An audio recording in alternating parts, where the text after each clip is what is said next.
wanted it and what you believe to put on it.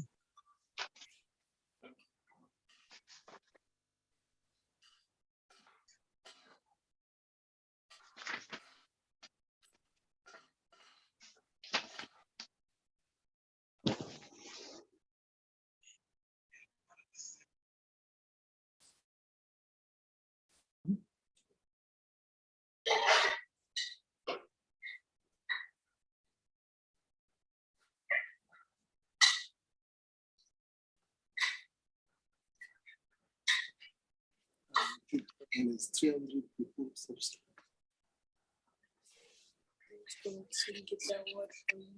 My first 1,000.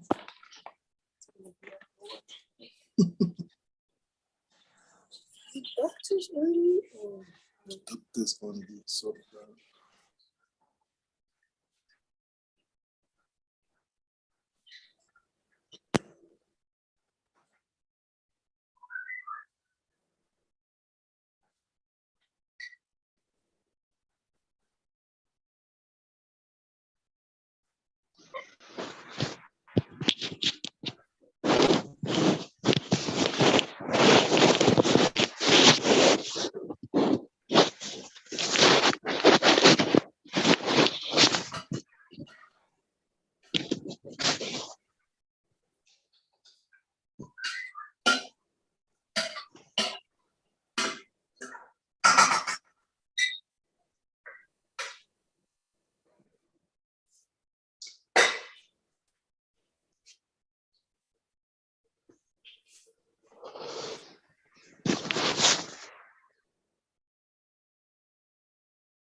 Bonsoir, bonsoir à tous. Je crois qu'on va commencer.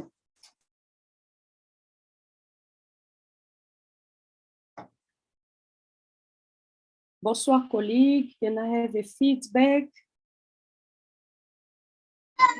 Bonsoir, Doc. bonsoir, Doc. Okay, I'm going to stop video calling for myself so that we can concentrate. As you know, all the rules, keep on mute until asking to those to open, so that we may not have a negative feedback from where you are.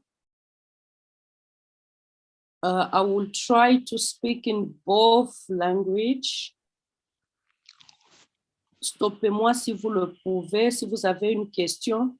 Et déjà, je m'excuse. Je crois qu'on pourra faire asthme aujourd'hui et on entame COPD un autre jour. Je suis available le vendredi, même time, but ça dépend avec vous. Raise your hand for any question. I think we can start now.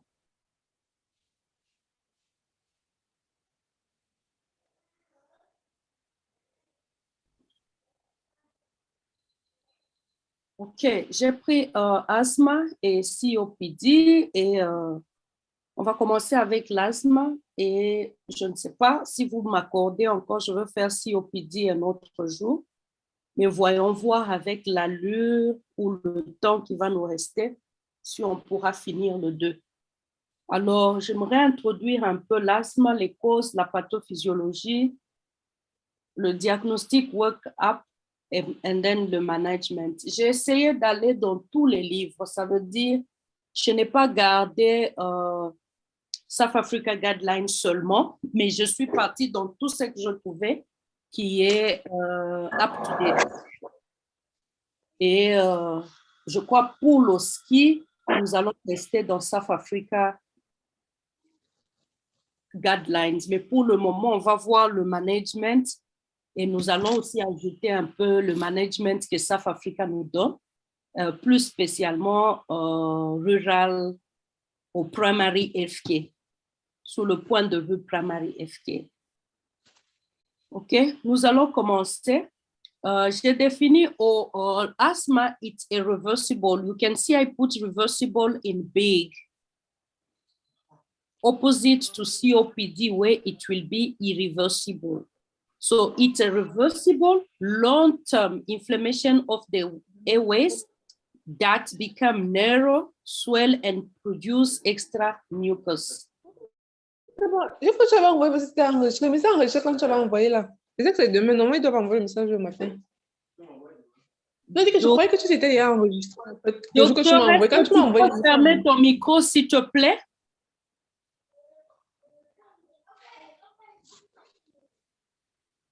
Can you unmute, please, doctor?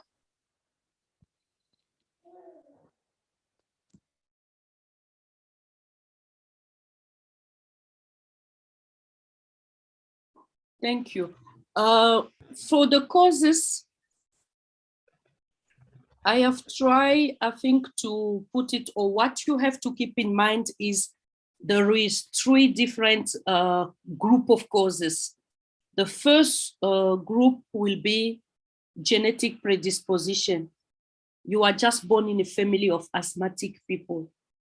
You are just born in a family where people have eczema, all atopic dermatitis, rhinitis, everything that can cause any genetic disorder. And the second group was, I will say, intrinsic. It means something is going on with you from inside, and extrinsic, something that is coming from outside. So for intrinsic factor, I may say stress. You have heard someone who's doing exercise and got an asthmatic attack. Someone who's stressed and get an asthmatic attack. Those are intrinsic factors that have caused him to have that attack. For extrinsic factors, I will say something that you brought from outside, inside of your body. It's like there are people who get an asthmatic attack or a severe allergic reaction after taking some medicine, like beta blocker, aspirin. It could be an anaphylactic or just an asthmatic attack. And also part of extrinsic factors, you have environmental factors where you have your pollen, your dust, house mold, pets, air pollution, whatever, fume, whatever that can make you have, but it's due to your environment where you are staying. Other people can also have an attack from a viral infection, influenza, parainfluenza, COVID, whatever viruses you can have an attack. It goes in extrinsic, meaning it comes from outside. If you find some other causes, you can put it between these three groups that I have made, but those are the causes that I have found. This is just a small picture for you to keep, but we're gonna see it again in our pathophysiology. A normal bronchus have some layers, mucosas that constitute, but the more important that we have to know is that elastin and some receptors that you have both sided of airways. And you also know that from the nose till down, the main mucosa that we have is a cilia epithelioma that we have. So cilia, it means there are some cilia that are growing on top, just to try to push the pollen or wherever that is not from the body, a foreign body outside. So it's a physiologic way of yourself cleaning up your airways by producing some mucus. But in asthma or COPD, you will see there is excess of that production, which change even the structure of the bronchus himself. So when it's become inflamed, many things are happening. The airway will become reduced. It will become swollen. It will even secrete more mucus. How? That's what we will see in our physiopathology. Okay, so then in the pathology, I will say, first of all, everything starts by you inhaling or taking inside that abnormal things. Let's say it's an allergen, it's a pollen that you have, by breathing, you have intake it inside. So what happened immediately when it goes inside, the body does not just look at it, it sends some human cell-mediated cells to come and try to protect by themselves. So there will be a phenomenon of phagocytosis that will go on, where they will try to eat and to neutralize that allergen inside of. So the macrophage, there are many human system or defense cell. So the sooner they've eaten, they don't keep it inside. They try to kill it from inside with many cytokines that they will send through that allergen. So immediately you're gonna have all the mastocytes that are going to start degranulating to remove some cytokine, more especially leukotriene or histamine. Remember those two that I'm saying, because in the management, you will see which treatment going against those cytokines, especially those two. There are many, but in asthma, you have more leukotrienes and histamines that will come as cytokine that are directed. So the sooner they are released, because you are predisposed, because you are allergic to those things, it's gonna cause, they will go and sit on certain receptor in your airway, and then there will be contraction of the smooth muscles that are around each airways. And because they are contracted, they will cause vasoconstriction. It means your airway become narrow immediately. And because they are narrow, there is increased capillary permeability. It means the small vessels will become hyperplasia, hypertrophic, and then they will secrete a lot of mucus. That's what's going on. Saying that, you will see each symptoms of asthmatic are coming from these 5 elements that I told you. Immediately, when these things is not like a once-off that happen, it continue because the body haven't balance, so it's still fighting. It's trying to put the body in the normal balance. So straight away, you will feel like something is wrong. So asthmatics start always by a dry cough. We are already in the clinical future of asthma. When these things are going on, you start coughing. It's a normal mechanism. You are trying also to expel whatever which is wrong outside. So that cough can be dry, it can be productive, but it always starts by being dry.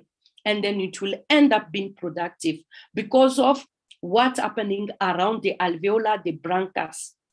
And tight chest. Why tight chest? Vasoconstriction. You feel like when you inhale, you are not inhaling enough. You inhale, but you are not inhaling enough.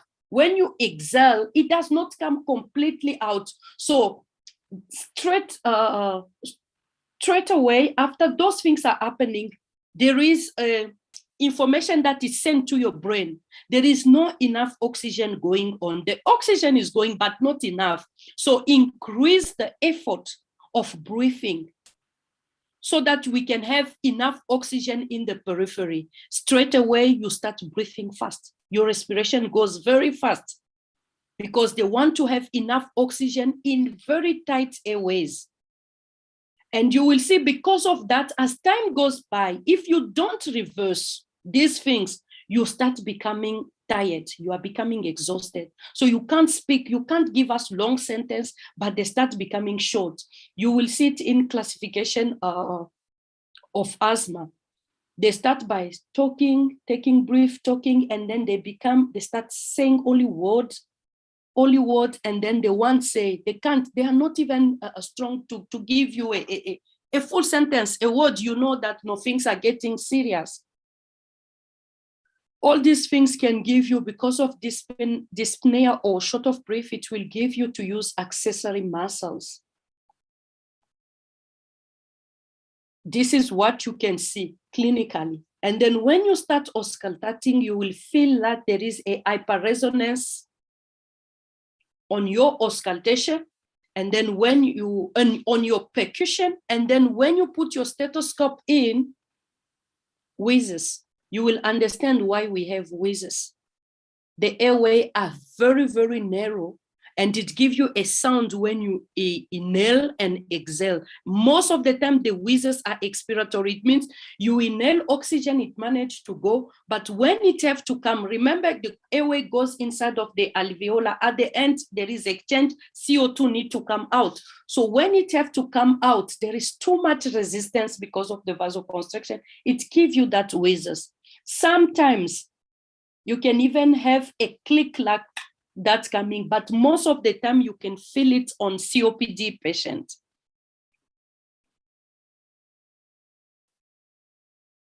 So you have your symptoms.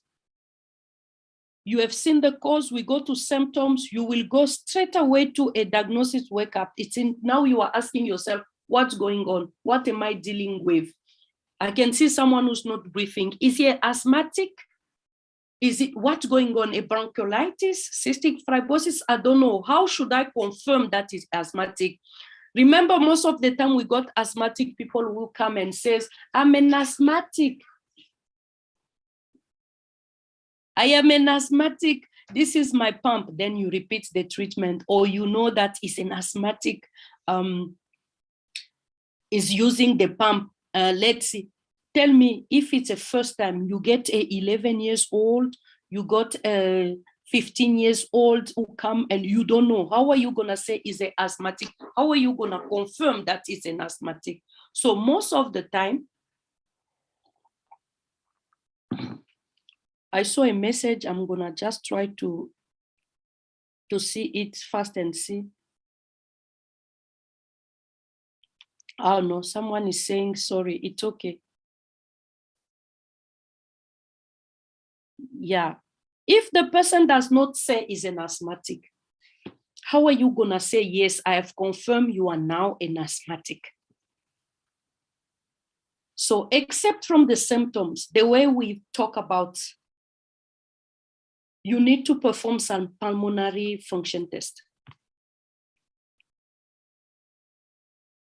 Okay, so most of the time it's pulmonary function test that's gonna tell us that this is an asthmatic. That's what other people or big hospital do for us.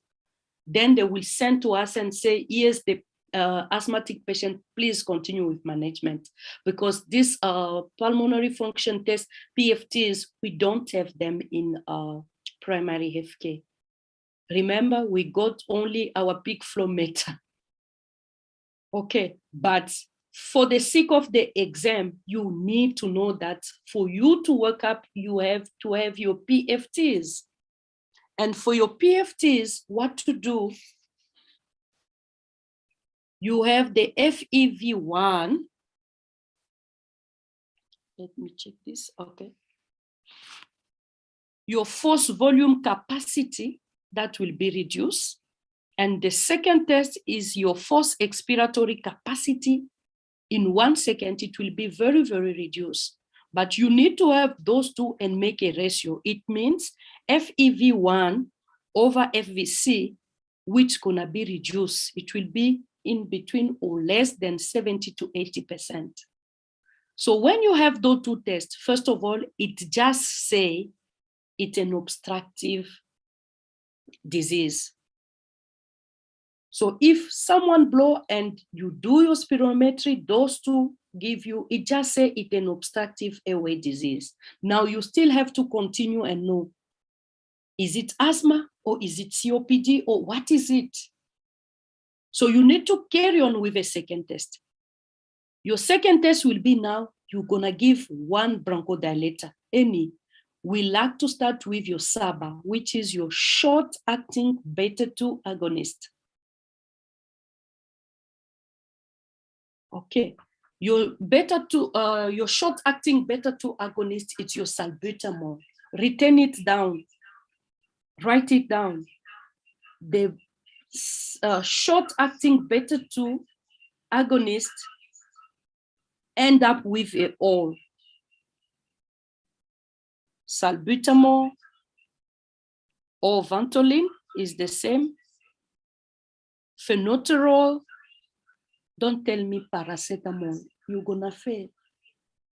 Don't say again Carvedilol. I'm just giving you a tip for you to know those two, but not paracetamol and Carvedilol. It's only salbutamol, phenytosterol, there are many. So you give the patient over 20 to 30 minutes. It means via metadose inhaler, or you nebulize, or a spacer. You know those differences, or we will do it again as a OSCE, but you give it, and after 20 to 30 minutes, you do again a spirometry. After you have done the second spirometry, it means after using the short-acting beta-2 agonist, if you see that now after bronchodilator, there is a raise of FEV1, it means the force expiratory capacity in 1 second raise, or it's greater than 12%, then you conclude that it's asthma. Meaning, my beta-2 agonist have reversed. So it went up above 12% of what it was before. But if it does not, then you know that it's not asthma. I am dealing with obstructive lung disease, but not asthma, because it didn't raise.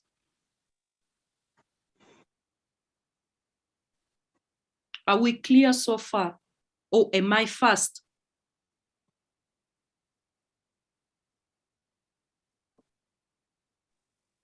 No, ça va, Leslie. Ça va. Please repeat, Doc. Okay. We were talking how to rule, how to determine that I'm having an asthmatic or a non-asthmatic. Okay. So your first test to do is pulmonary function tests, or PFTs. In your PFTs, 2 elements are very important. FEV1, which means force expiratory capacity in 1 second. And then you have your FVC, which is your force volume capacity. Both two will be decreased, so they are not normal. remember your patient have symptoms, and you put him to blow in a spirometer and you read. Spirometry will be done. We will do it as a no-ski. So you're gonna read, and then you take those two numbers that you're gonna have, you do a ratio. So it's gonna be FEV1 over FVC, which gonna be reduced, not above 90% like in the normal. It was between 70 and 80%. So that tells you that I'm dealing with an obstructive lung disease. It does not yet say it's asthma. It just says an obstructive airway disease. Then you have to continue. What you do next, you take a bronchodilator, a short-acting beta-2 agonist. I call them SABA. I say in SABA, you have your Ventolin or Salbutamol. Salbutamol is the first one that we have. You use it as a meta-dose inhaler, a spacer, or nebulize.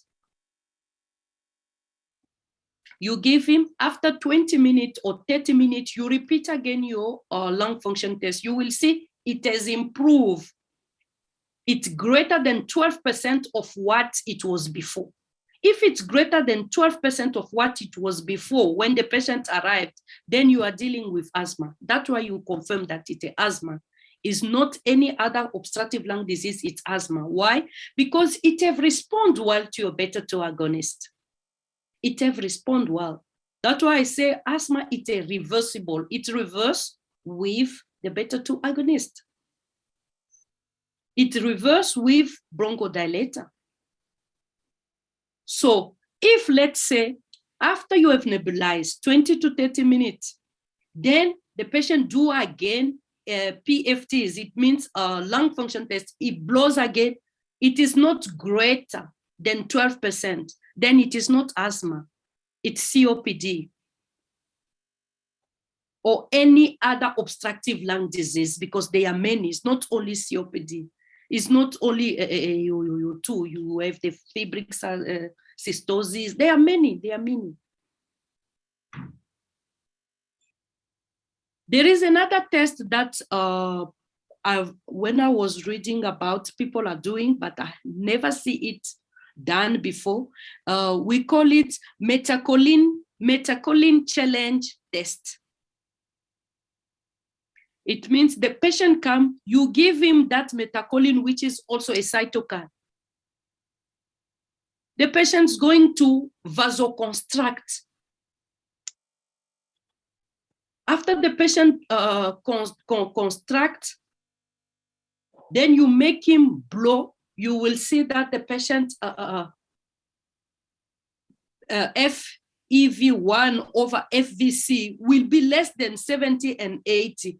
I don't think a patient or anyone will accept to go through that test. It's like we are creating you to vasoconstrict. We are creating an acute asthma on you so that we can confirm. And immediately after, we are going again to bronchodilate you. What is that? So it's also a test. For the sake of the exam, you have to know that there is another test that also can help you to diagnose asthmatic. So they give you a cholinergic agonist one, you construct, you bronchoconstrict, and then they do the lung function test, and then they say, okay, because you have construct, it's asthma. And then they give you bronchodilator to put you back. So it's a bit, for me, this is my personal view, it's a bit dangerous. But it's also a test that can help you to do. After that, you can do your peak expiratory flow rate with your peak flow. I didn't say much about it because it's a no-ski station. We will do it with someone also, according to predicted age, gender, and your length. You know, if you don't blow nicely according to the expected, we know that you are down, and then we will classify you as moderate, is intermittent, is severe, according to the peak flow. That was my second test to confirm. You can also, in your diagnosis workup, do blood. You take your white cells count differential. You take the FBC, your FBC, but you ask differential. And the differential, you will see there will be an increase in the eosinophil and IgE that will be increased. Those are the mediators that always raise up when you are allergic someone. And you can also do a chest X-ray that to rule out any other condition that associates with that shortness of breath of your patient. So the chest X-ray is not to confirm, it's just to check if there is nothing else. So when you are done these three, I think you are going to have like, yes, after my function test, my white cells count, I have confirmed this patient is an asthmatic. There is nothing else. There is no pneumonia. There is nothing. It's just an asthmatic. Now I need to treat. How are you going to treat? Because the treatment depends on your classification. Is this patient severely sick? Is this patient moderately sick? Or, I don't know, is he in a status epilepticus? Yeah, we have seen that also. So your response will be according to the classification. So for the classification, I've seen there is a lot. Everybody says chronic asthma, intermittent to severe. There is, I think for classification, I don't know, you will try to advise me also. I think we need to stick to the classification that we have in South Africa. It is in the standard treatment guideline essential, the green book. I think you can see it. This book, 2018, I think it's having a very beautiful classification so that we may treat the way they say. Okay, so according to this book, I think it's 17.3.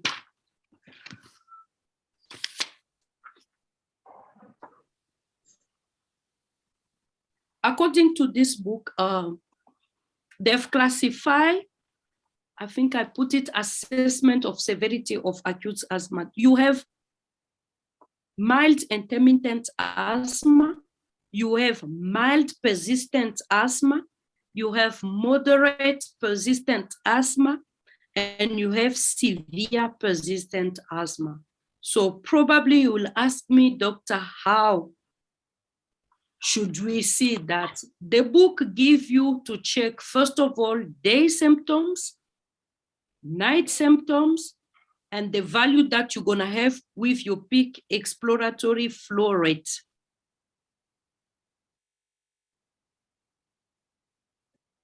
So for mild intermittent, I think it's not this one. I forgot to put, but it's on page 17.9 in the green book that I show you. So you're gonna check, is this patient having how many episodes of attack, or how many attack are you having during the day? Okay.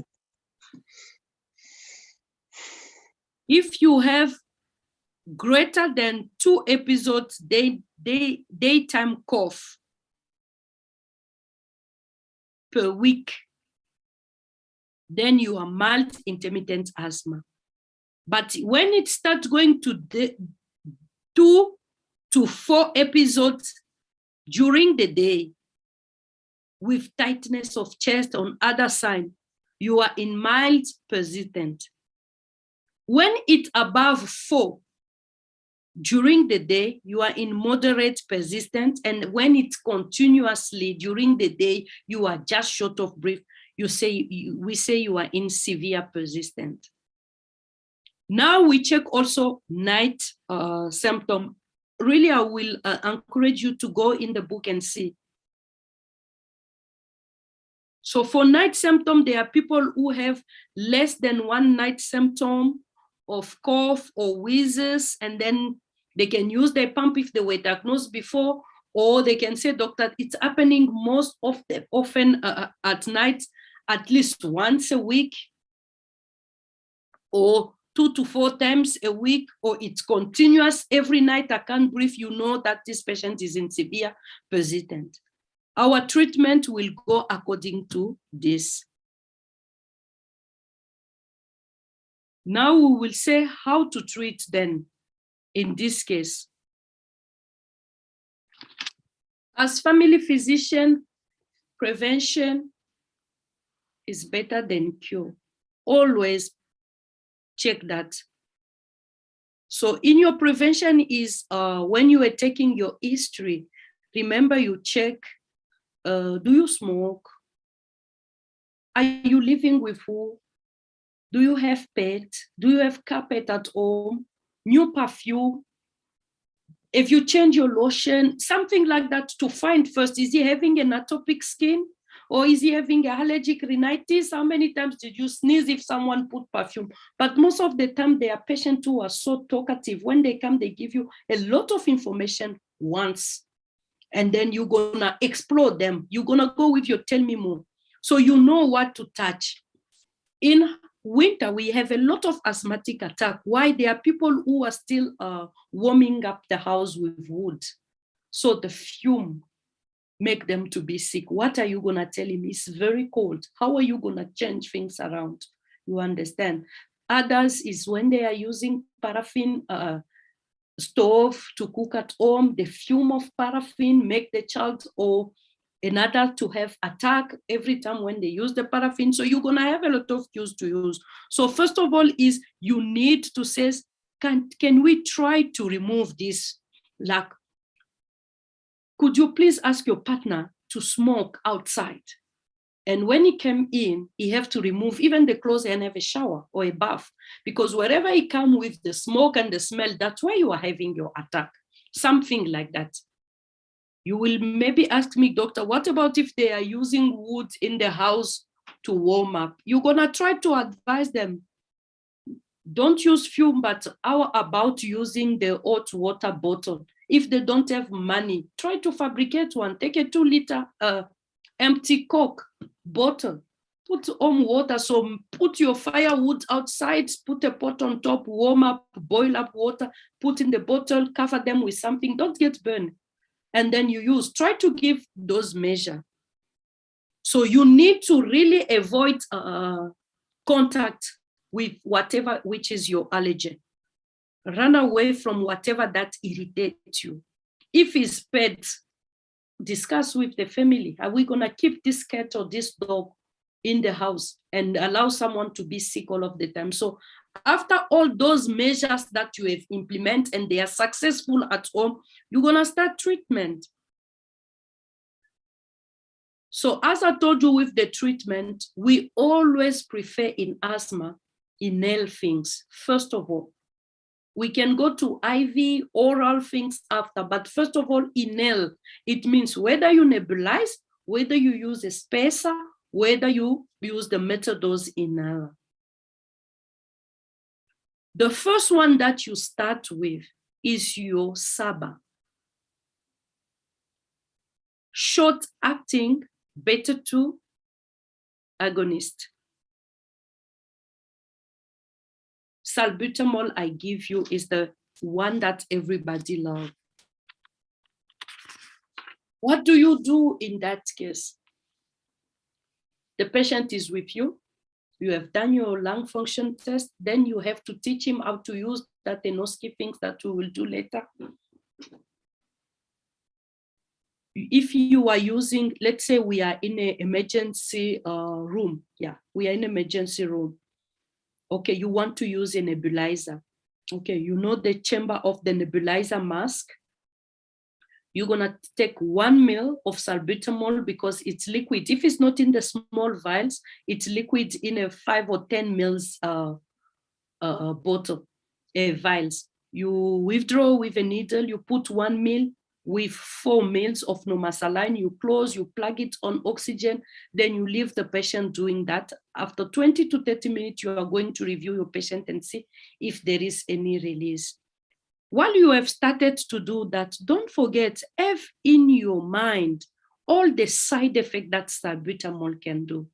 Remember, salbutamol goes and attach on the beta-2 receptor to release the contraction, the bronchospasm, so that the smooth muscles can relax again.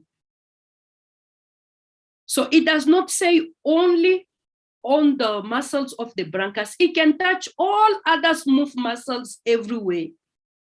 That's why you have again your salbutamol that intervene to stop contraction of a uterus. Remember, so you are giving it enough so the patient can become tachycardic.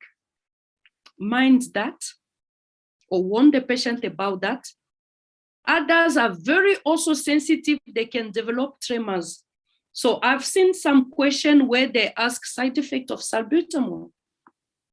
So you need, because we speak about salbutamol, go and do your research, check all the side effects of salbutamol. So I told you tachycardia, tachyarrhythmia, tremors, dizziness, and don't forget glaucoma. So your patient need to have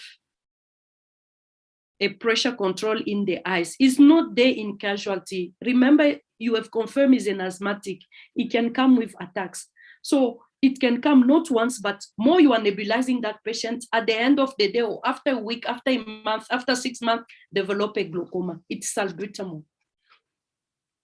So the pressure needs to be checked.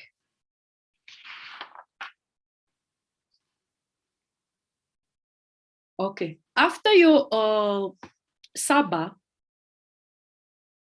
South African guideline says put ICS, inhaled corticosteroid, low dose. When I say low dose, it's because also the steroid will come as an inhaler, metadose, or you're gonna nebulize. That's why they are low dose, because they are in a inhalation form. Which one you have in this group? Someone have an idea? Yes. Yes.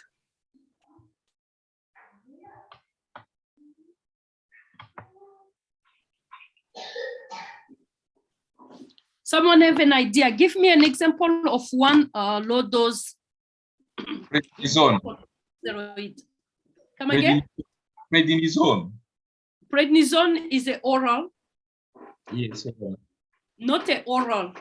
Oh, Inhale. It means whether the pump, whether in the small vial where you have to put and nebulize with. Beclometasone? Yes, we can have. No, I think hydrocortisone for nebulization. I never saw it. I've seen hydrocortisone IVI. Someone have wrote something on the chat. It's good, that one. Budesonide or Berotec. Are you not doing locums? What are you prescribing? I'm feeling now scared to come to you. No, you are not giving us locums, so we are not doing. You have done locums. Hydrocortisone for nebulization. What about fluticasone? Flomist. No, sorry, we can use betametasone. Something on the chat. Betametasone. Okay, I'm checking the chat now. Which one, doctor? Yeah. You have your and spray. You're not doing locums. What are you prescribing? Someone is writing Duolin. Duolin is a combination. Tell me, Duolin. You have done locums. What about fluticasone? No, You have- no. You have fluticasone nasal spray. Betamethasone. Okay, I'm checking the chart now. Which one, doctor? You did Oberotec. Yeah. Weekly. Okay. You're not doing locums. What are you prescribing? Someone is writing Duolin. It's a combination. Tell me Duolin.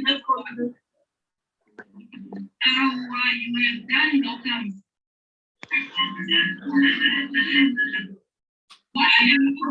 Keep again. Can you mute? Can you mute, because I'm having a bad feedback? Mute, and then you open when you are giving the answer.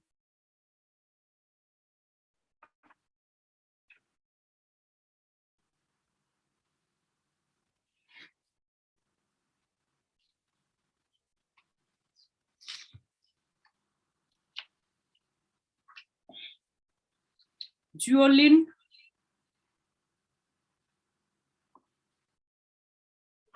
Duolin is a combination of salbutamol and ipratropium bromide. Okay, and where did you put salbutamol? We say Tesaba. Ipratropium bromide goes where? In the anticholinergic. Cholinergic. I haven't touched. I haven't touched that. Okay, so you have to know those things. You can't be just prescribe, and you need to know, because you can have a question where they say this is what they give the patient. So if you do not know what is in, so it was just a small exercise for you. Dr. Valerie have a hand raised.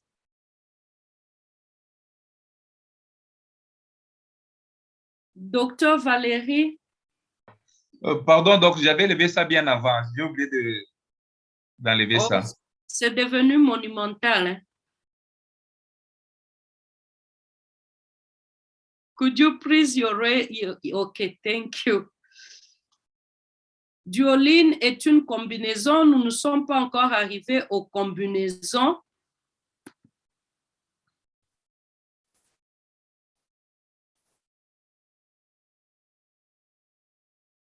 I'm just waiting for you to give me some more inhaled corticosteroids, inhaled low-dose corticosteroids.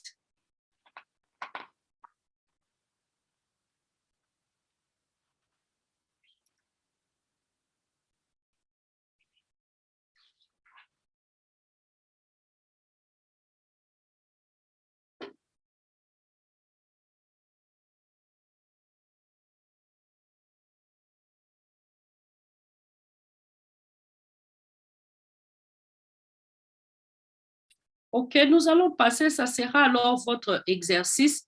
À chaque fois, or every time when you introduce your low-dose inhaled corticosteroids, there is an advice that you have to give to your patient is to rinse or to brush the teeth immediately after. Because if they stay in the mouth, they give oral candidiasis that you have to deal with. But the patient have to just brush, and brush after. Okay, let's say you have give your SABA, you give your ICS. It means every 30 minutes, the patient does not get better. Okay, it's still not fine. It's still having greater than 7 times a week attacks. It came to you, you do your lung function test, it's lower than 60 to 80%. That's bad. This patient is not controlled. Things are not getting better. So what do you think you can do at that time?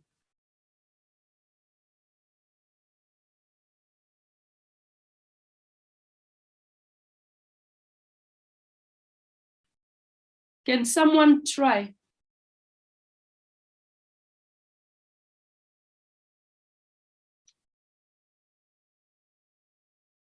I have given my SABA.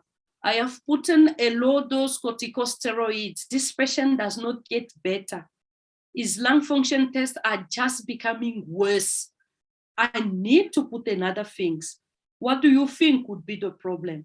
What do you think could be another things that you are put? South Africa says give a corticosteroid oral, which is your prednisone,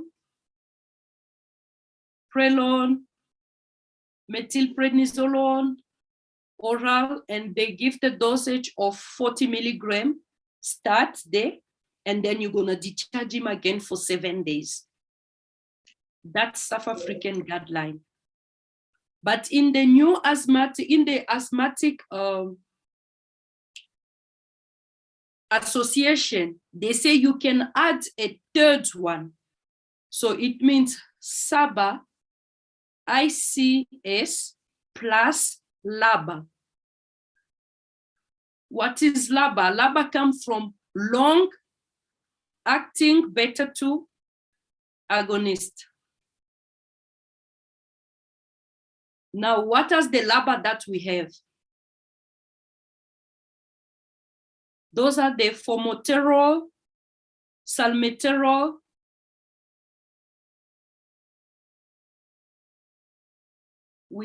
they exist. Those are the long acting. Remember the short acting we're working within 20 to 30 minutes? This one goes a bit longer. They stay and keep open. So you don't use your LABA as in an acute, but let me tell you something. Sometimes where we are working is the only thing that you have. You have a LABA, there is no SABA. There is nothing and you have an asthmatic standing here. What are you doing? But it's not, you don't use it in an acute. You put it, it means you have taken him out of that acute phase. The lung function test or the peak flow have improved. I have to discharge this patient. But because this month, this patient have come to me, let's say it's the 4th or it's the 3rd time during the same month that I've been cutting this acute attack, but it's still not okay. So I'm gonna discharge him now with LAMA. So he's having SABA, he's having ICS. Now I'm putting a LABA. And wherever a LABA come in, it means there is an inhaled corticosteroid. You can't put a LABA there where no corticosteroid is not going to work. The inhaled corticosteroid need to be there.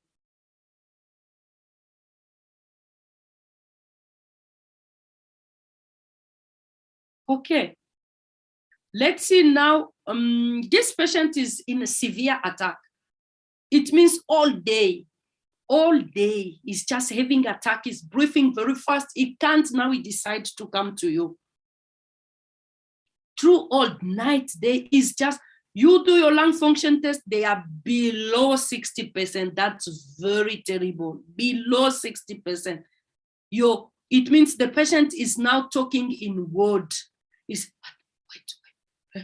It can't, is words that are coming out. How are you gonna manage? Let's start again. You have arrived. I have checked. It's you again, Mr. Kabo. Oh, okay. Let me start. You are starting with number 1, SABA. 20 to 30 minutes. You can repeat SABA again. 20 to 30 minutes. No. What are you gonna give number 2? Remember, first time we were using low dose corticosteroid. Now you can give a medium dose corticosteroid inhale again. In South African guideline, they don't even medium because the government does not want to buy that for us. They just give us short acting and then they say go to IVI or oral corticosteroid. But you can give a medium dose corticosteroid inhale, then you put your LABA.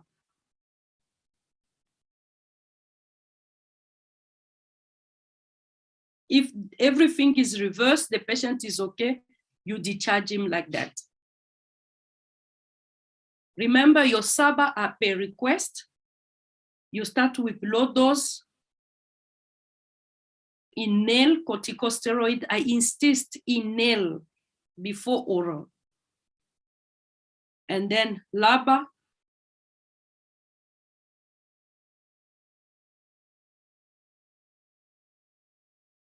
Let's say again, Tabo come back again after you have done this severe case of him. He's still not okay. He have again an attack. Then you decide to start again. Always with asthmatic, you start again. Saba plus, this time, put a high dose inhaled corticosteroid. It was low, we went to medium, we went to high dose with all the side effects of corticosteroid, remember? Plus LABA.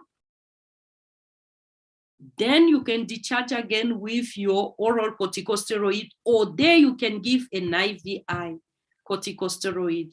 The difference between oral corticosteroid, IVI, is only the time of action, the starting time of the medicine.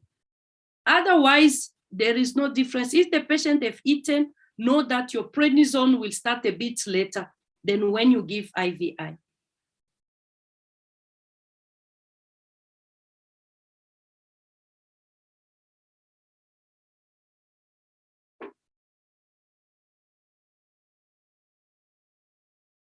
Are we clear? I am checking again in the chat box. Someone say betazone and hydrocortisone. Hydrocortisone is IVI. Hydrocortisone. So it's not gonna go in your inhale.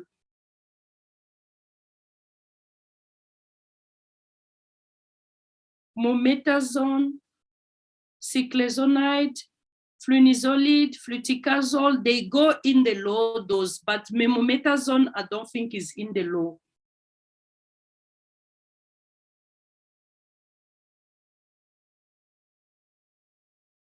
LABA stands for long-acting beta-2 agonist. Solucotef is IVI. Someone asks salbutamol plus normasaline. Yes.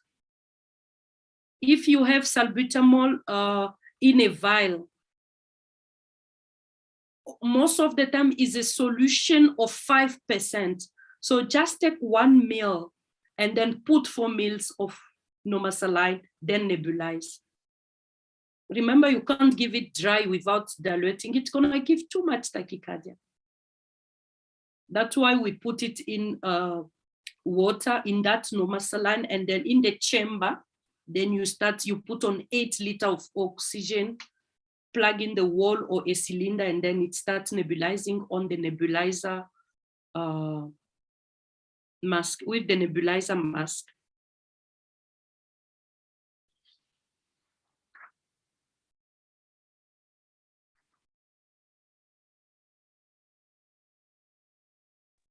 Are we still together? Yes. Doctor, question. Yes, doctor. Sorry, it's Dr. Rosetta. I follow all the steps of the treatment you gave us. I'm asthmatic. Okay. Yes, I'm talking about my own experience.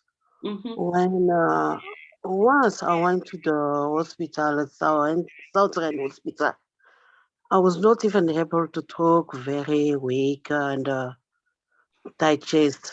When I went there, they put me on, after doing the big expiratory flow, they put me on nebulizer. I was not getting better. I told them to inject me the IV hydrocortisone. After doing that, I felt better and they gave me medicine. I went home and they told me to continue using my pumps. What do you think about that treatment? That doctor was very kind. Me, I should have chased you. You don't direct me how to do when you are No, sick. sorry, it's the one. It's the one who decides. We're discussing. I thought, help me. You know, when during COVID, you can't stay in the hospital. Huh? Not necessarily. When you are not okay, you stay. But we Yeah, don't. I was under pressure. Things that we can judge. Remember, she could have repeat. Yeah. Your SABA. twice or 3 times. But there is an anxiety of all of you. I do not know how was the workload at your hospital. So I don't know what she did, because she could have avoided that injection of Solicotef and give you your first oral treatment and observe. It means you're gonna stand casualty for 4, 6, 8 hours. So it's Saba, and then we can put a pump, even Barotec, the Barotec pump. If you know well how to use, she pump, and then put you again on Saba, and then 40 milligrams of prednisone day, and then come and observe. You should have started becoming okay. Remember, when you have an attack, there is also stress of that tight chest. And what does stress do? It makes you again become worse because you are stressing. Yes. Yeah. So that was your arrangement with your Solicotef. But for the sake of the exam, you're gonna put your IVI Solicotef when it's severely and it didn't respond to all the step that I gave you. Okay. Don't put it immediately. No, it's gonna be wrong. You will be prejudiced. Thank you.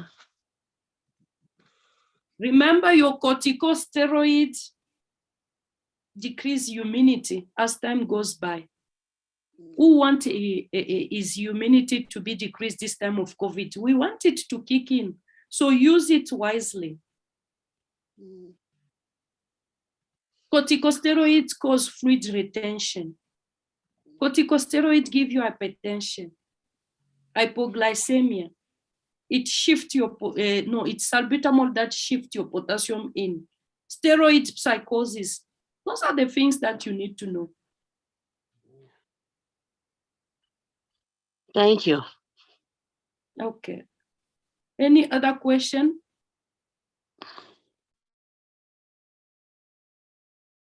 There is other.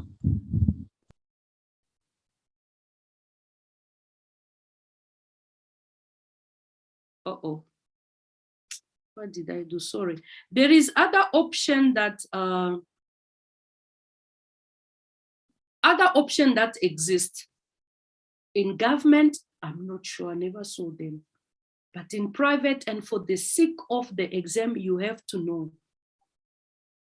So when you are stable, they send you home. They send you home with your SABA, maybe your inhale ICS, maybe with your LABA, or maybe a combination, SABA plus ICS, low or medium or high, it depends, but they have sent you home with something. If they send you home with prednisone or oral corticosteroid, it's gonna be for short period of time, maximum is 7 days. They send you home. You are stable. Other doctors prefer to put other treatment like the mast cells stabilizer.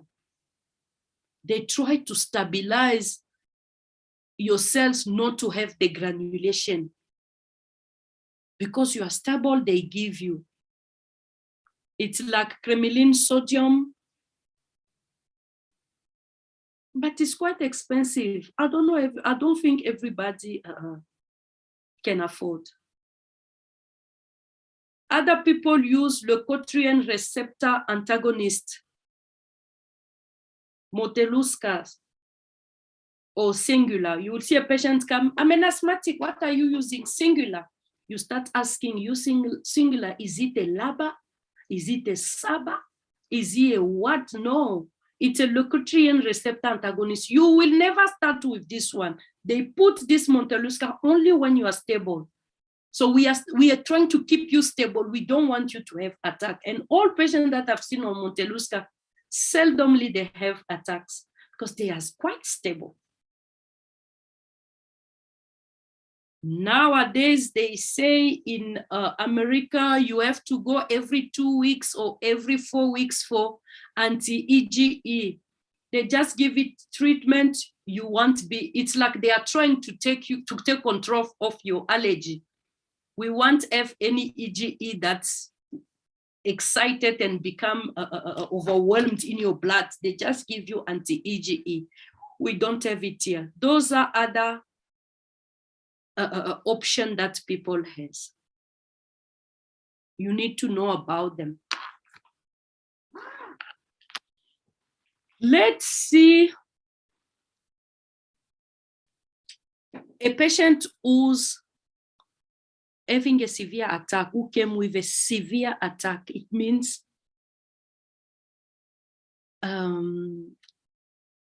can't talk, is getting tired. You have been nebulizing, but that patient is now getting tired.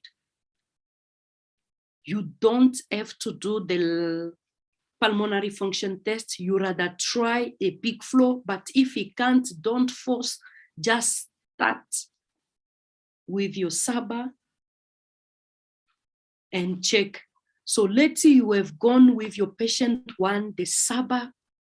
Actually, we say the SABA improve your discharge. SABA plus ICI, the peak flow have improved your discharge. But this one does not get better at all. It's still not okay after everything that you have done. Then you decide, let's do a arterial blood gas. What do you think we can see on the arterial blood gas? You have done that in OSCE. Any idea? Acidosis respiratory. Respiratory acidosis, that's what we're gonna see. But how did you see? What are the elements of your respiratory acidosis? How is your pH? The pH is low. Thank you. Low, there is hypercapnic. Donc, PCO2? PCO2 is elevated. It's elevated. Okay, the PO2? PO2 is high. Those are the things that you are seeing on the blood gas. You have your pH, you have your PCO, you have your PO2, you have your biocarb, but because it's respiratory, we are not going to check the biocarb. Yeah. You said the PCO2 is elevated. It means this patient can't exhale. It can't take out because of severe broncho. Do you know at the end, or if the patient becomes very, very tired, the PCO2 goes low? Because in normal respiratory acidosis, you're expecting the PCO2 to be high. But when it starts going low and the patient is still breathing heavily and does not respond, know that this patient is going to die. You need to act very fast. So respiration, come again? The bicarbonate. The bicarbonate we are not going to talk about. Remember, it's linked with the metabolic part of the blood gas. So we don't touch it because it's changing. Remember, it's trying to balance. It is trying. That's why the patient is breathing fast. It's trying to balance. They want at all costs keeping your pH normal. So it is not also, it's trying to change, but not very high.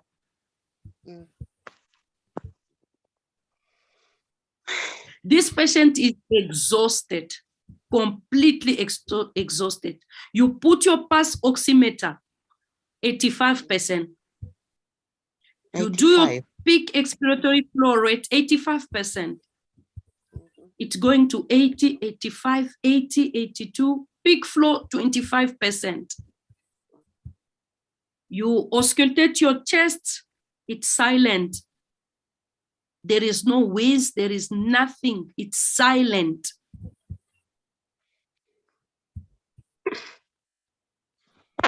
Is the patient on oxygen? He is on oxygen. Remember, you are doing your SABA and your LAMA. Your SABA and your IC, yes, he's on oxygen. You repeat your blood gas, PCO2 is normal.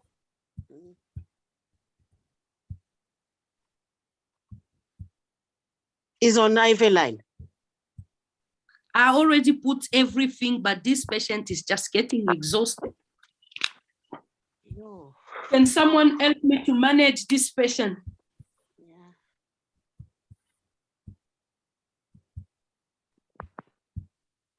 Maybe intubated patient. Okay, you think I must intubate the patient. He's still awake, but he's tired. He's looking at me. Okay, tell me, how do you go with your intubation?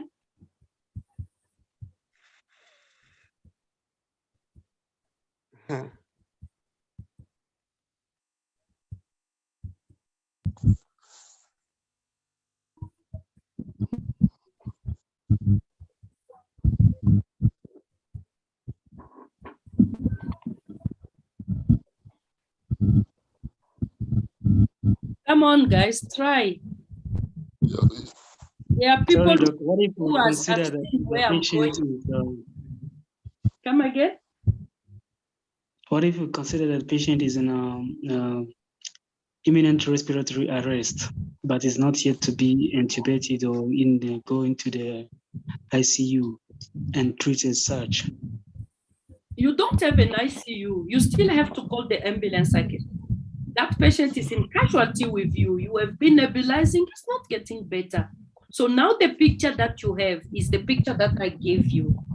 The chest is silent. The patient is exhausted. Your PCO2 on your ABG is becoming normal. It means it was high. It got tired to be up there. Start going low. Actually, it's becoming normal because of there is complete obstruction. Complete obstruction. There is no CO2 that is coming. You can connect the drip with salbutamol.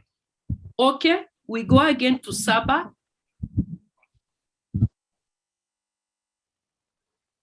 And then? After that, you'll check the saturation of oxygen, the COD. It was 85. Let's say it's going to 79, 80%.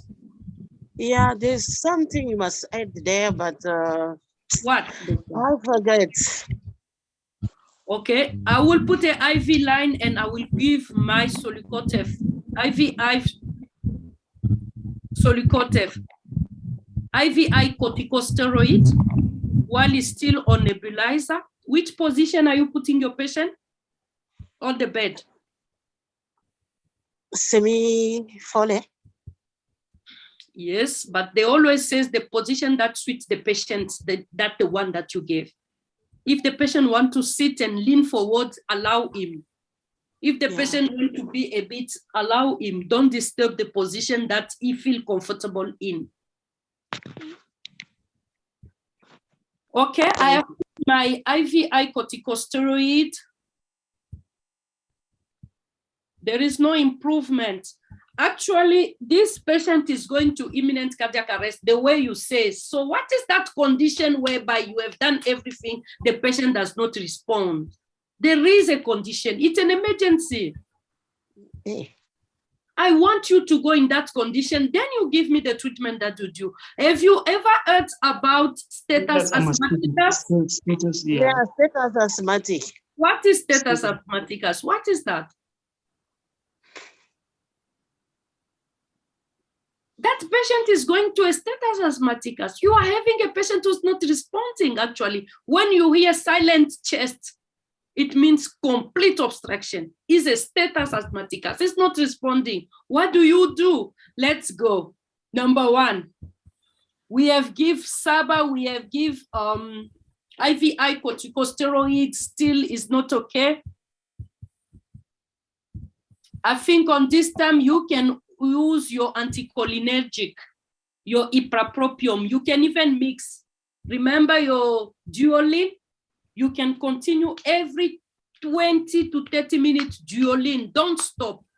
You have put up your line, you will give your Solicotev. 20 minutes is not responding. There is something that you know that you have to give. Magnesium sulfate. How much? Yes. Oh, guys, come on.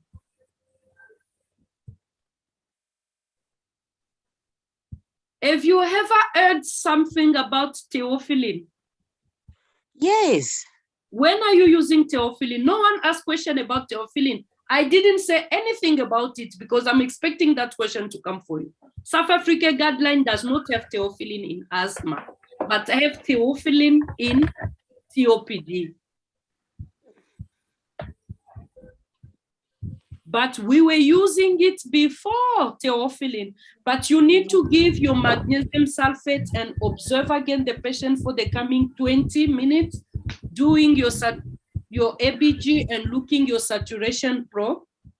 Again, if the patient is still not okay and that chest is silent, you can use your positive pressure ventilation, your CPAP mask.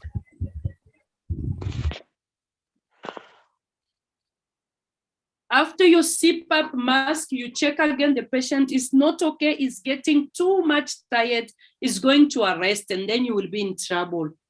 Then you intubate.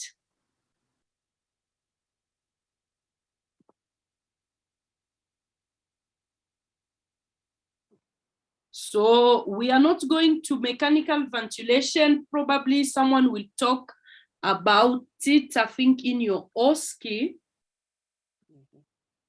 Remember all your drug off status epilepticus.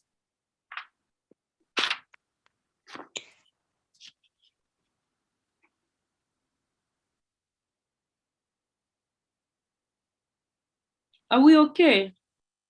Yes. Les docteurs sont très calmes. Yes, doctor, we are okay. We are okay.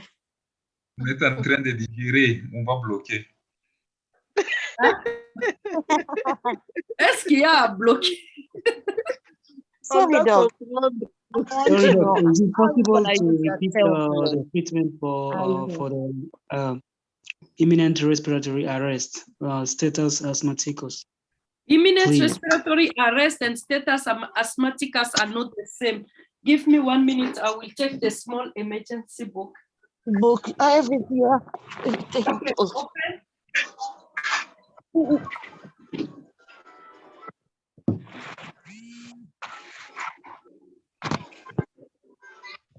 It was an emergency.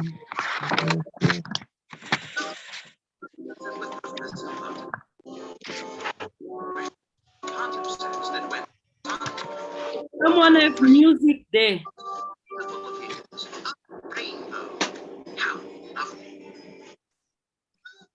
Page 50. When the sun rains, something wonderful appears. A rainbow. Can you mute yourself? There is a beautiful baby girl talking there. Page 50. Can you mute again? Okay, so we are at page 50. Acute asthma, status asthmaticus, oxygen. They told you antibiotic if parexial or pneumonia on X-ray. Don't sedate the patient. And then you start with beta-2 agonist and anticholinergic. It's your iprapropium. By inhalation, again, they insist. Steroid, oral. And then magnesium sulfate is 2 grams that you put IVI over 20 minutes. You can repeat if necessary.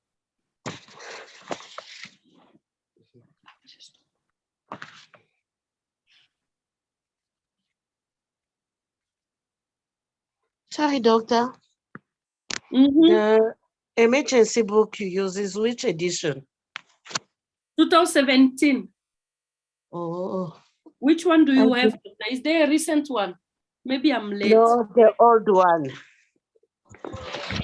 Yeah, but there is 2020. You see? Can I have a volunteer who can borrow me?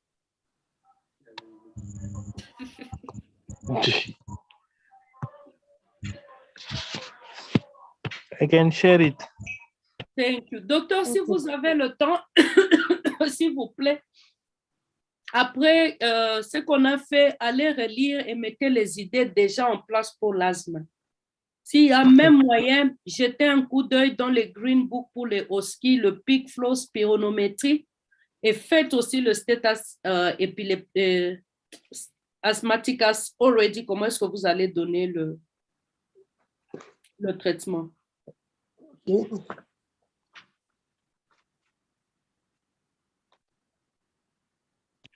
D'accord, donc.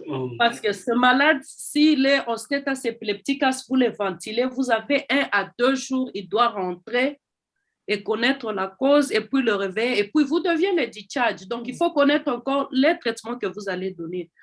Son SAMA, SABA, LAMA, IC, vous deviez connaître ces histoires. Donc, mettez les idées en place et regardez les questions qui parlent de ce deux. OK. Pour ce qui est de l'asthme,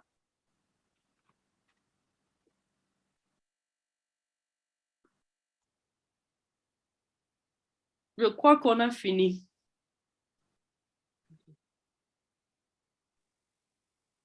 Sorry, Doc, which emergency book are we talking about here? A Guide to the Management of Common Medical Emergency in Adults, the small blue one from VERT. Thank you. I think it's this one that I'm talking about. L'édition que vous avez, donc, c'est quelle édition? 2015, hein? 10e édition. Moi, j'ai 2017. Pouvez-vous nous le montrer comme ça, on regarde aussi. C'est celui-là. Ah, OK. Donc, c'est que vous avez une ancienne édition, docteur. J'ai 2017. Oui, il y en a de 2020. OK. Quels sont les nouveaux, qu'est-ce qu'ils ont amené de nouveau? L'apport nouveau qu'ils ont amené dans celui de 2020? Parce qu'ici, je vois, ils continuent avec l'adrénaline que tu dilues et qui donne IMI. Rappelez-vous encore, l'adrénaline, on l'utilise aussi en cas d'anaphylaxie. Oui. Théophiline, c'est bien écrit. No longer recommended as part of routine therapy. Intubation or the CPAP? CPAP, c'est à la fin. Quand tu as tout essayé, le malade ne revient pas. Il est toujours en silent. Il faut lui donner un peu de CPAP. S'il est toujours fatigué, tu intubes. CPAP, c'est non-invasif. Hein? Tu mets le masque qui tight très fort comme ça. S'il ne répond pas, là, il faut il faut intuber carrément. Et tu le keep sedated completely. Comme ça, tu manœuvres très bien le patient, la machine fait tout, tu donnes jusqu'à ce que le chest va s'ouvrir. Donc, ce sont des cas sévères.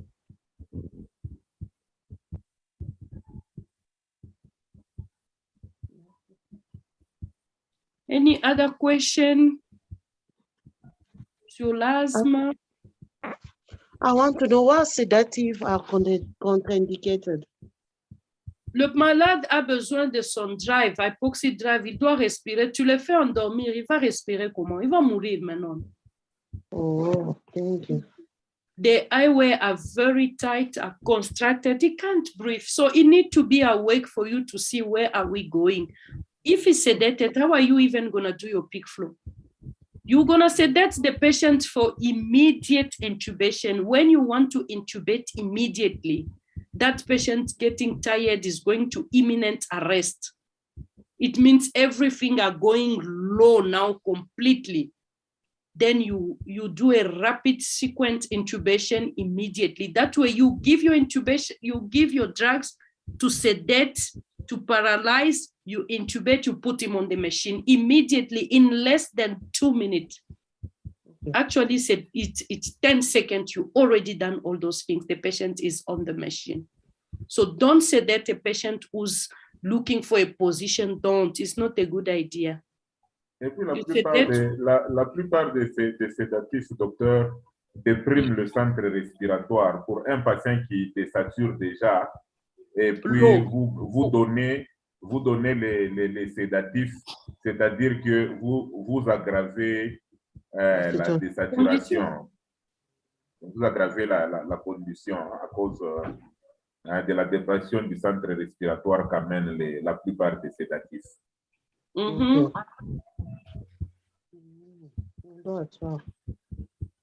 Thank you.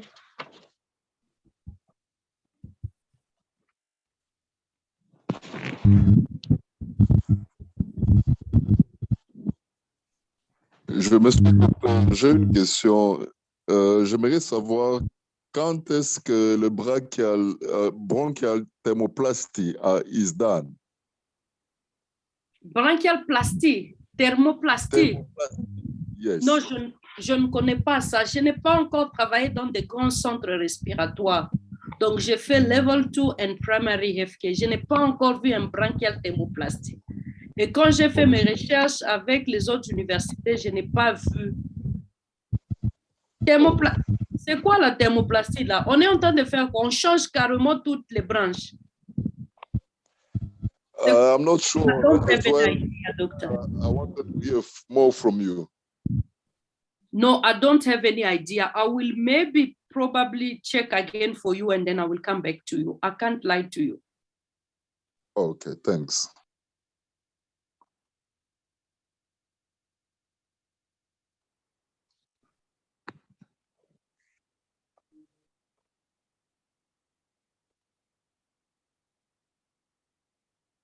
Any other question?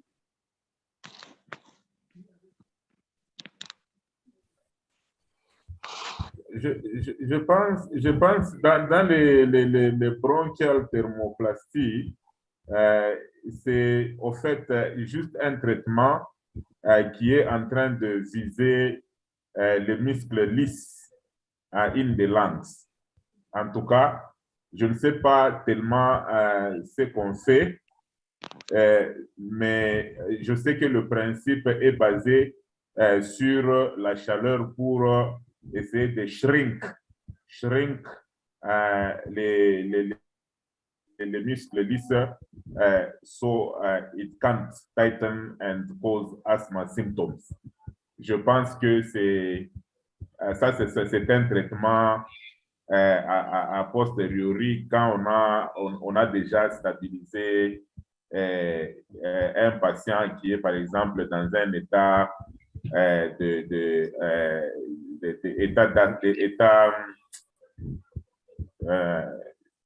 stable. Oui, dans un état stable, et donc tout a déjà été fait, et ça, je pense que c'est une technique qui vise au fait à prévenir à contrôler. Prévenir les recurrences. C'est prévenir.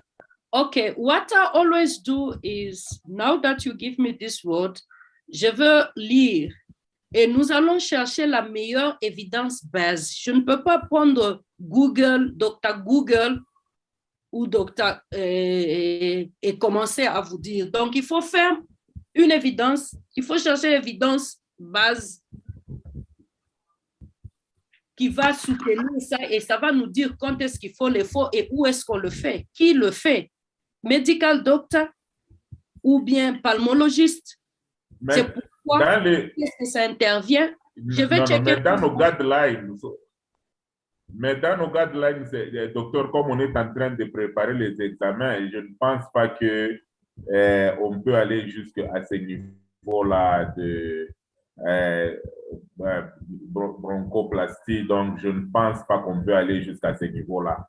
Mais au fait, ça, c'est peut-être juste pour une information. Parce que, oui, mais dans les guidelines, en tout cas, je n'ai pas vu.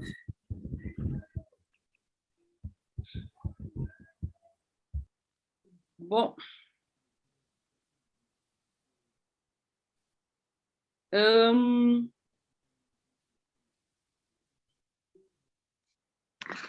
D'autres questions?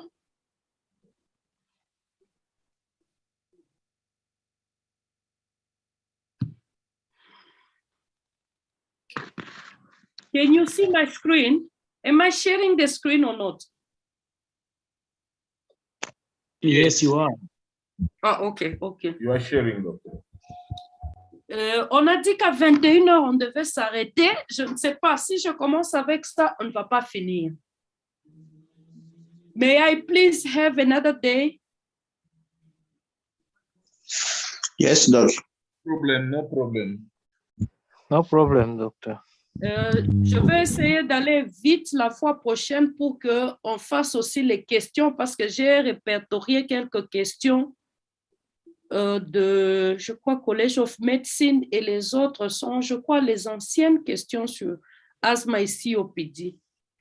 Que vous voyez un peu comment est-ce qu'on les pose, qu'on essaie un peu de discuter avec les questions. Si vous avez aussi une question que vous trouvez et qu'on doit discuter sur les deux pathologies, postez seulement avant, soit dans le groupe et puis on avance. On voit comment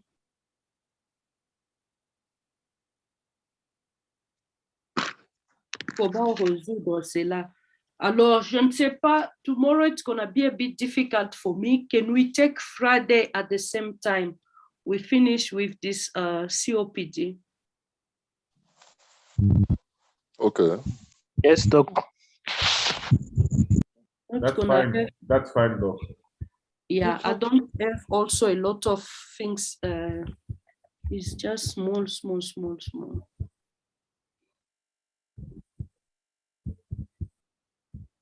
Allô, Doc? Oui, allô? Je pense que pour vendredi, vous pouvez vous concerter avec Dr. Chiswaka, puisque je pense qu'il avait aussi prévu quelque chose pour vendredi. Si vous pouvez, à votre niveau, vous concerter. OK, je vais lui dire et il va me donner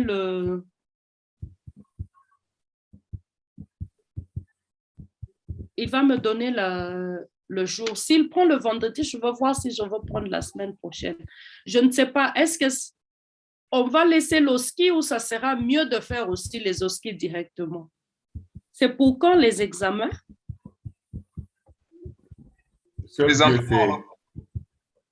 Présentement, on n'a pas le temps, mais c'est pourrait que ça sera pour le mois d'août. On ne connaît pas l'horaire exactement, mais c'est pourrait que ça sera pour le mois d'août. Donc, on n'a pas un groupe qui est déjà assigné pour le prochain examen.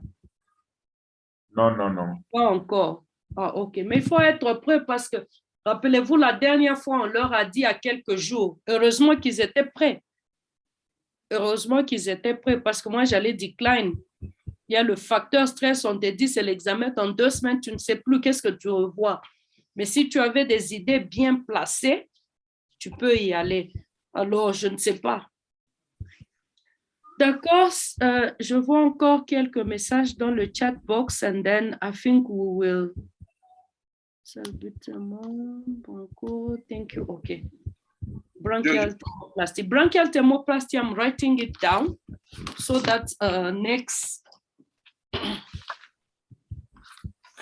Je suggère qu'on puisse faire aussi les OSCIs au même moment puisque la matière sera fraîche et on combine les deux au même moment. Je ne sais pas si les autres sont du même avis.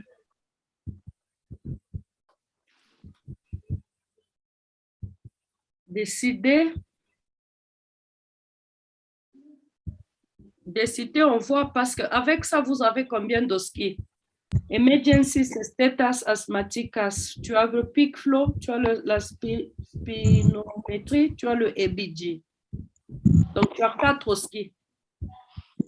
Non, c'est bien d'attendre avec les OSCI. Les faire lorsque les examens sont fixés, les dates des examens sont fixées. OK. Est-ce que je peux share avec vous cette présentation quand je la finis complètement? Oui, bien sûr. Je veux mettre ça dès que j'ai fini parce que le COPD est immédiatement après. Et je présente aussi le COPD et puis je share avec vous. Alors, pour les OSCI, you're gonna decide, but je veux parler au docteur Chiswaka pour voir si lui peut prendre demain. Moi, je prends aussi vendredi ou s'il prend vendredi, je veux On va prendre un autre show la semaine prochaine, qu'on fasse le COPD, on a fini. Docteur, on aimerait que le choix de sujet, ça c'est mon avis à moi, provient de vous qui faites les examens. On ne peut pas choisir comme asthme et COPD. J'ai demandé au docteur qu'est-ce que je peux prendre. Il m'a dit, choisis ce que tu veux prendre. Normalement, ce n'est pas moi qui choisis ce que je veux prendre. C'est vous qui deviez nous dire, voici notre liste de sujets. Alors, docteur Tissoka est bien gentil, il n'est pas dans le groupe, il a déjà fait les examens, il continue à coordonner. Mais ayez aussi quelqu'un qui a un feedback, qui va coordonner, qui n'a pas encore fait les examens. Comme ça, cette personne sera notre focal person. Quand un groupe se retrouve, vous dites, on a étudié ça, on n'a pas compris. Que quelqu'un nous explique ces sujets ou comme ça, on sait voir. On fait ceci en fonction du need. What are your needs? So you need to have a list of needs to say, hypertension, j'ai maîtrisé, I'm okay. Ça, je n'ai pas maîtrisé, I'm gonna need a touch-up. Alors, on vient avec les touch-up. On se prépare en fonction de touch-up. Please, docteur. Je sais que c'est difficile, vous ne savez pas qui part, qui n'est pas à part, but try to organize yourself that way. The same avec les OSCI. Votre liste d'OSCI a combien des OSCI? Lesquels on peut prendre? Je veux advise qu'on mixe le tout. Ça, c'est mon advice. Si vous vous concentrez seulement à l'écrit, vous allez voir que vous avez écrit l'écrit. On vous donne peu de temps, on vous dit c'est déjà l'OSCI. And if you were not preparing both, tu restes. Donc, l'OSCI, ça veut dire lisez et maîtrisez. Lisez et maîtrisez. Quand le temps viendra, vous allez juste commencer à raccourcir et mettre ça dans 10 minutes ou 20 minutes ou dans 7 minutes, mais ayez déjà la matière des OSCI dans la tête. N'attendez pas. Sinon, on aura des crises d'asthme because of au stress. Bonsoir à tous. Merci, docteur, pour votre disponibilité. Merci à CODOSA et à tous les encadreurs. Je partage votre avis. Il faut faire les OSCI et les topiques des écrits au même moment. Dans mon groupe de travail, c'est ce que nous faisons et nous en tirons profit. L'avantage de faire des OSCI en ce moment, c'est d'essayer de combiner tout ce qu'on apprend en préparant l'écrit dans la présentation d'un OSCI. Et l'avantage, c'est de pouvoir le pratiquer quand vous allez au locam. C'est-à-dire, vous répétez les séquences d'OSCI, le canevas qu'on vous a donné avec le premier ou le deuxième malade. Ça vous permet de pouvoir le discuter. Alors, pour revenir au topic du jour, comme vous avez dit, les OSCI qui sont directement ou indirectement reliés à ces topics, c'est mieux de pouvoir les programmer au même moment. Comme ça, les idées sont fraîches. Nous pouvons faire les OSCI et avoir la théorie. Un peu comme vous le faisiez là. Bon, les malades sont en train de s'enfoncer, ils n'arrivent pas à respirer. Qu'est-ce qu'il faut faire? Ça aussi, c'est une façon de faire les OSCI. C'est comme vous avez énuméré les grands sujets là, expiratory flow, parler de cet asthmaticas dans les urgences. Et les grands problèmes que nous avons, tous ceux qui font les locams, ils ne font pas des urgences. Parmi les topics de OSCI qu'il faut choisir, la plupart qui reviennent aux urgences, parce qu'on n'est pas exposé à ce genre de cas-là. Il faut le mettre en priorité. Yeah. But it needs to be driven by you, according to your need. According to your need. Il y a toujours des points où tu te sens que tu n'es pas aussi calé que d'autres. C'est là qu'on doit insister. Parce que comme je dis toujours, mieux vaut encore qu'on vous pose des bronchoplasties et échouer parce que tu ne connais pas, au lieu de échouer un sabbat. Donc, là où tu connais, tu frappes. Là où tu connais, ça que tu ne connais pas, tu laisses et ça sera peu. Parce que la base ou la fondation sera déjà bien mature. Alors, on attendra votre liste pour que les autres médecins viennent. Mais moi, comme je suis en train de finir, j'espère que quand on va mettre les examens, on n'aura pas à courir. J'aurai déjà pris mon maximum. Merci beaucoup and good night if there is no any other question. Thank you. Thank you. Merci beaucoup, Docteur. docteur. Okay, good night. Merci. Merci, Thank docteur. you. Likewise, Doc. Bye. Bye.